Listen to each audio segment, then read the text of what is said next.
Hey guys, it's been a hot minute, eh? Lately, people have been asking me all the time on my Instagram, how am I so positive all the time? And this is definitely a long story, so you might want to go get a snack.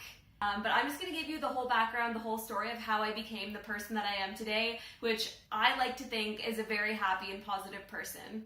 When a lot of people started asking me how I became so positive, I started reflecting on it because I definitely have not always been this way, and it's been a really long process to get here. And I've been trying to organize my thoughts as to how I wanted to present this to you guys, and it's actually been really difficult because there's a lot of information and a lot of parts of the story and pieces of the puzzle that have made me the way that I am today. I think I have a good way to present it to you guys. You're gonna have to forgive me if my thoughts are a little bit all over the place, but I think I've got it just about sorted out. And the best way to describe it is to say that I've accomplished a lot in my life. I've overcome a lot of obstacles and I've faced a lot of challenges, but in reality, I was never truly happy until I made the decision to be.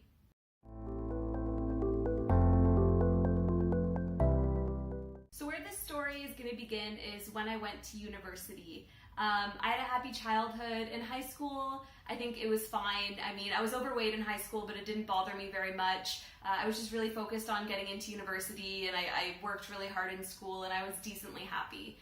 So where everything sort of went downhill was when I started university at McGill, and that was in 2011, I believe.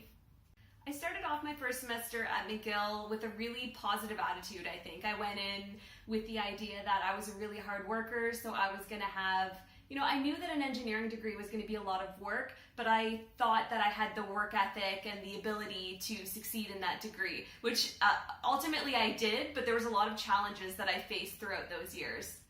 The first challenge that I faced was the fact that university was a lot harder than what I thought it was going to be. I went from having very good grades in high school to struggling to make it by in university, and it gave me a lot of self-doubt because I felt that I was doing everything I could be doing, and that wasn't being reflected in my grades and the way that I was doing in school.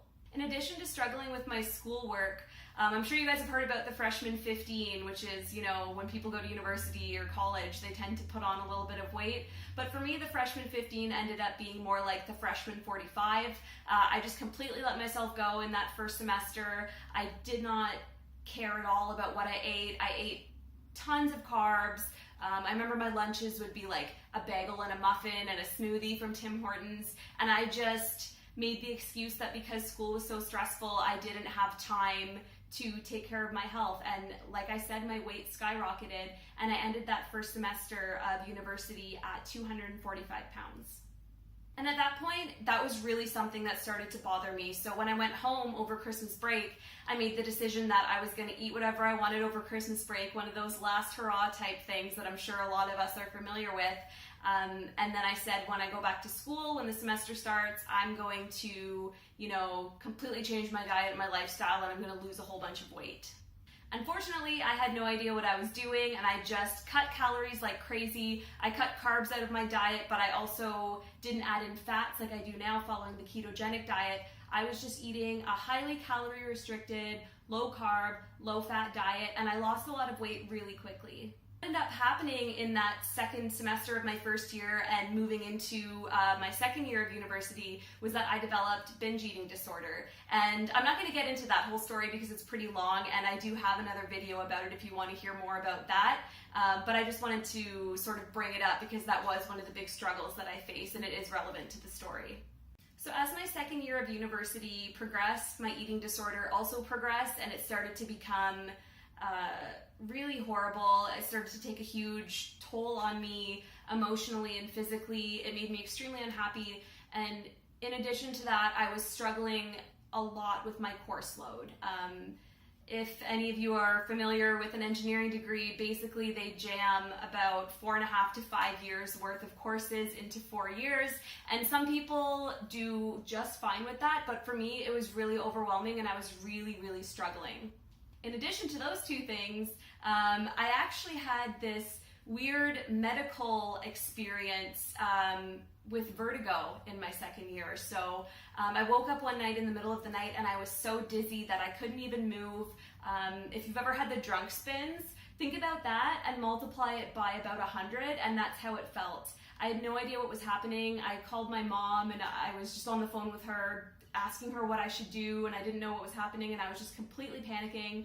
I ended up calling an ambulance to come pick me up because I just didn't know what was going on. Went to the hospital and they just told me that they had no idea what it was, and it had stopped while I was on my way to the hospital. I should also mention that I was so dizzy that I vomited. That's how bad it was. So at the hospital they just said, oh, we don't really know what it is. Don't worry about it. Go home, take some Gravol if it happens again. So for the next few days, my ears were feeling a little bit weird, but I just was doing my best to push it out of my mind. I had a whole bunch of midterms and tests coming up, so I just didn't want to worry about that too. So the next week I had my first test in my Intro to Chemical Engineering course. So I remember going in for the test. I had studied a lot for it. I felt prepared, went in, sat down on the chair, and right when I sat down, I started to get a really strange feeling in one of my ears, and then I started to feel dizzy, and it was just sort of getting progressively worse. And as I was sitting there in the middle of a row, so surrounded by people, not an easy place to get out of, they're handing out the midterms. So I'm sitting there getting more and more dizzy, and now the test has started, and I'm sitting there looking at it, and as I'm looking at it, I'm just getting more and more dizzy, and then I start panicking because I didn't know what to do. I didn't know if I should tell someone. I was worried they were going to think I was faking it because the test was too hard or anything like that. So I ended up telling the professor what was happening, and then they called an ambulance, and I went to the hospital again, but not before throwing up in the hallway at my university with a whole bunch of people walking by, so that was great. So this time when I went to the hospital, they told me that I had benign paroxysmal positional vertigo. Basically, it's an inner ear problem. So I had this vertigo. I'm not going to go into any more details about that. I had this vertigo. It has no cause. It has no real cure. There's things you can do when it's happening to make it better. And essentially, after that happened, I started living in fear of it happening again after the doctor telling me that it could happen at any time. I remember going to class and just sitting there and all of a sudden just having these huge panic attacks thinking that it was going to start happening to me. And the panic attacks were very internal. It was just, I would all of a sudden think that it was going to happen and my heart would be pounding. I would just feel that fight or flight response that I just had to get out of there right away. And what ended up happening for, I think, 5 to 6 months, this stretched through that entire second year, I just had paralyzing, debilitating anxiety and these panic attacks, always being afraid of this vertigo happening to me. And, on top of that, I was struggling with my courses and my course load, and I was in the process of trying to recover from my eating disorder, and struggling with body image issues, and there was just a lot going on. And I remember that year just feeling so hopeless and so lost and so overwhelmed, and thinking things like, I'm never going to be healthy, weight-wise. I'm never going to finish my degree because this is too hard and this is too much, and I'm not mentally capable of doing this with the way that the anxiety and panic attacks are affecting me. And that year was definitely the worst year of university for me. But things started to look up after that, don't you worry. So in third year, things started to look up. I was getting treatment for my anxiety and my panic attacks and my eating disorder, and the best decision that I made in third year, and actually just a really good decision that I made in life in general, was I decided to drop a course and lower my course load and just extend my degree to take 1 year longer. The mental and emotional stress that I was feeling from the course load just wasn't worth it. So that was a really good decision, and it definitely helped because I was able to focus more on, the recovery from my eating disorder and my anxiety and panic attacks. An issue that I did have in third year was that I was applying for all kinds of engineering internships that I wanted to work at in the summer, and none of those were panning out for me, and they didn't end up panning out for me in my third year. So when I went into my fourth year, I made the decision that I might as well just apply for the internships that are longer. You can get internships that go for an entire year or longer. So you take that time off school and then you go to work.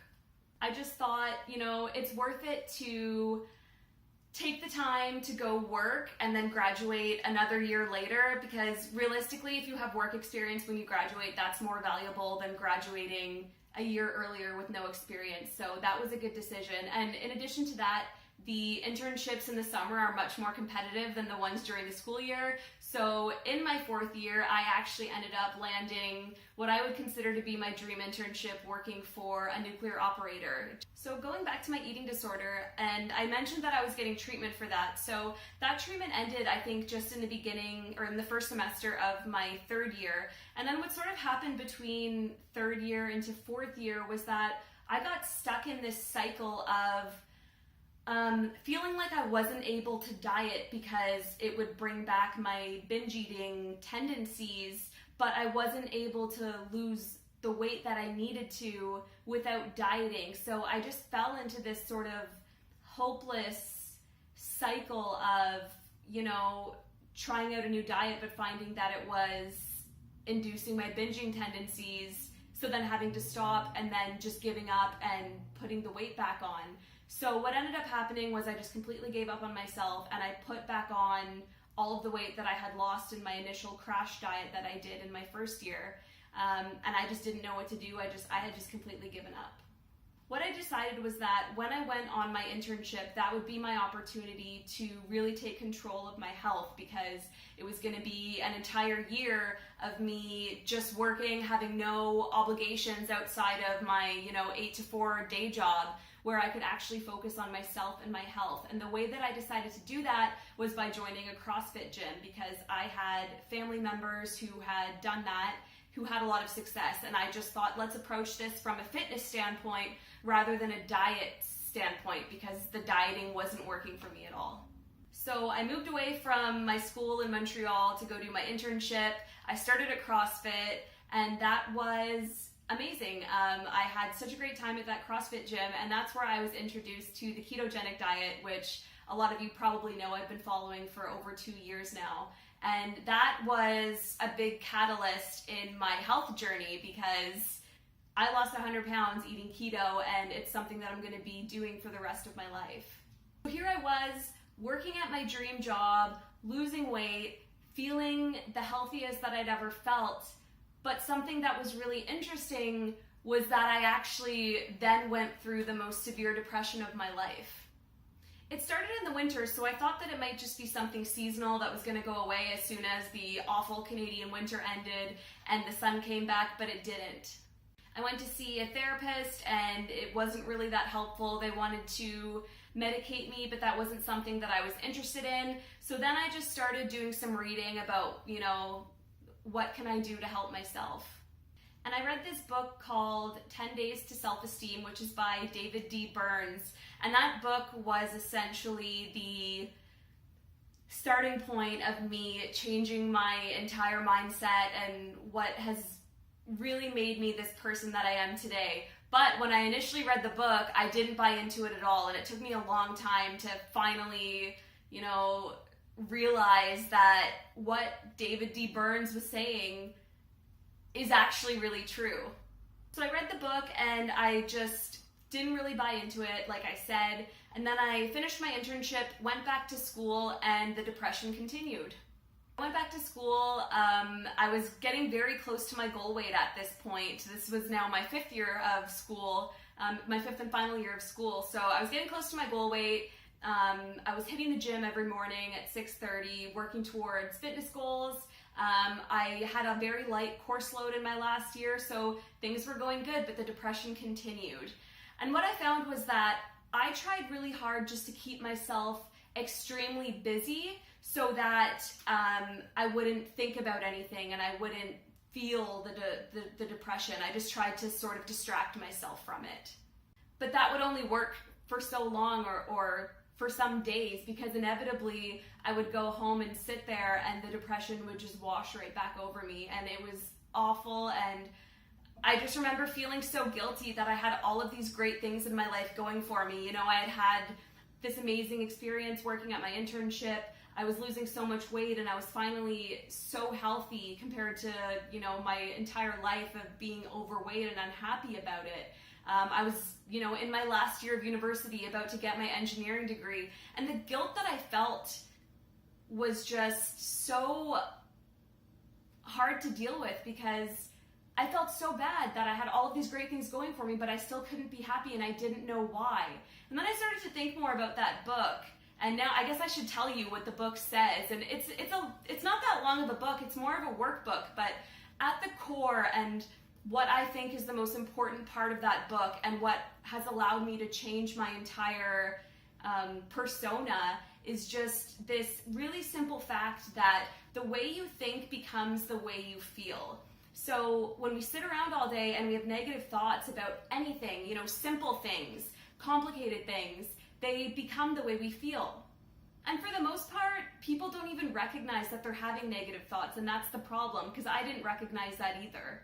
When I finally started paying attention to my thoughts, what I realized was that I was thinking negatively about everything. I would look in the mirror and pick myself apart and talk about all the parts of my body that I needed to fix. I would tell myself that I wasn't smart enough to have a successful career as an engineer. And even just about little silly things that don't even matter. Like if I dropped something on the ground, something unimportant, and it broke, I would be so upset and bothered by it. So what this book said the solution to this problem is so simple. And all it is that when you have a negative thought, you need to catch it, you need to recognize that you're having it, and you need to correct it. And correct it doesn't always mean to replace it with something positive, because some thoughts don't necessarily have something positive you can switch it to, because it's not about lying to yourself either. So for example, if you made a mistake at work and your thought process is something like, oh no, I made this mistake, everybody thinks I'm an idiot, I am such an idiot, now I'm gonna get fired and my life's gonna be ruined. You're not gonna lie to yourself and say, oh, it's fine that I made a mistake. You can have a more realistic thought process, something like, yes, I made a mistake, but I owned up to it and I'm doing everything I can to mitigate the consequences for everyone involved. Everything's gonna be okay eventually. There just might be a little bit of repercussions to deal with in the meantime. But on the other hand, there are also a lot of thoughts that can simply just be replaced by positive thoughts. So, looking in the mirror and you find yourself picking your body apart, instead of doing that, talk about all the things that you love about your body, point out the things that you like about it. So that's the concept behind the book, and it is very simple, but what I found was that I just didn't buy into it for a long time. So I had this toolbox that I had just thrown into my closet, really, that ended up being the solution to my depression and my unhappiness. And I don't think that I really truly embraced that until probably about 4 months ago when I moved to Toronto to start my dream job. And now I'm going backwards because I forgot to say that in that last year of university, when I was still struggling with my depression, I ended up interviewing and getting hired for my dream job, which is also in the nuclear industry, but now I'm working in consulting as opposed to working for the utility. So even when I had my dream job lined up and I was about to graduate from school, I still wasn't completely happy. I think what happened was it just took me time to finally be able to really embrace that idea that I'm in control of my thoughts if I make the conscious effort and I take the time to really listen to what I'm thinking and correcting those thoughts. And I know, and I keep saying it, it's so simple, but it really does take time and effort to be able to implement it to get to where I am today. What I found is that as you start to catch your negative thoughts and correct them, over time what happens is you just start having less of them in general, and your thoughts start becoming inherently positive because they're not negative. So this really simple concept of the way you think becomes the way you feel has absolutely changed my entire life. If you guys met me a couple years ago, you would not even believe it was me, because I am just so different. I was so cynical back then. I was the definition of a Debbie Downer. And anyone who knew me a couple years ago can definitely attest to that. I feel like I've just reached this point in my life where, because I'm so positive, I've reached this place where nothing can really bother me, and it's so empowering. And I'll just sit and reflect on these things, and it really is incredible how far I've come, because I used to be the kind of person that, you wake up in the morning and a couple bad things happen. Maybe you spill your coffee and then, your car won't start or whatever. Just little things that Things like that used to ruin my entire day, and I would dwell on it the whole day, and I just let it control the way that I felt because I would just think about them all the time. Now I've reached this point where those things don't bother me because I don't let them. So when you sort of embrace this more positive mindset, you'll find that it starts to just trickle into essentially all areas of your life, and it's great. So the other day I was getting into the shower. This is just a silly little story, and I accidentally pulled on the shower curtain too hard, and the rod fell down on my head, and the entire shower curtain fell off. And this was, in the morning, I'm trying to get ready for work, and all I did was laugh. When you really embrace this positive mindset, you can just reach this place where everyday life is more enjoyable because you don't sweat the small stuff. So I don't necessarily think that this is the solution that would work for everyone. I'm just trying to tell my story and tell you what helped me and what worked for me, so it's something that you can try and see if it works for you. So just to recap, it's really simple. The way you think becomes the way you feel. So recognize that you're having negative thoughts, catch them, and correct them. And over time, I think that you're gonna find that you start to feel a whole lot happier. So I think that about sums up how I became the way that I am. I know I didn't really dig very deep into a lot of the parts of the story, like my weight loss or my eating disorder, but those are all documented sort of in other videos on my channel. So I just wanted this to be more focused on the positivity aspect, and just realizing that even though I had overcome so many obstacles, I faced a lot of challenges and I accomplished a lot of things, I still wasn't happy until I just made this simple little change in the way that I was thinking. If you like this video, please give it a thumbs up, subscribe to my channel, follow me on Instagram so you can see my big, obnoxious 4:30 a.m. smile every day before I go to the gym. And leave me a comment letting me know what you think about this, or if there's any other tips you have for people that are trying to be more positive. I'll talk to you guys again soon. Bye. Hello? I feel like this is not the right spot to be sitting. I was bright-eyed, I was bushy-tailed, I was all ready to start university. Nobody says bright-eyed and bushy-tailed. I don't even say that. Why would I say that right now? I don't know. Let's just refilm this. I'm sweating my balls off in here. And what I found after that, you guys hear that? Living in Toronto problems. Wow. Please take your time, let me just wait. But on the other hand, there are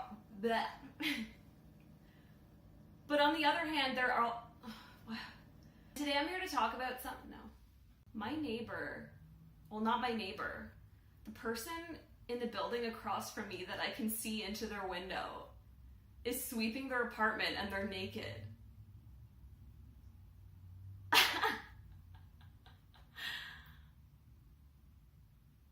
They don't know that I can see them.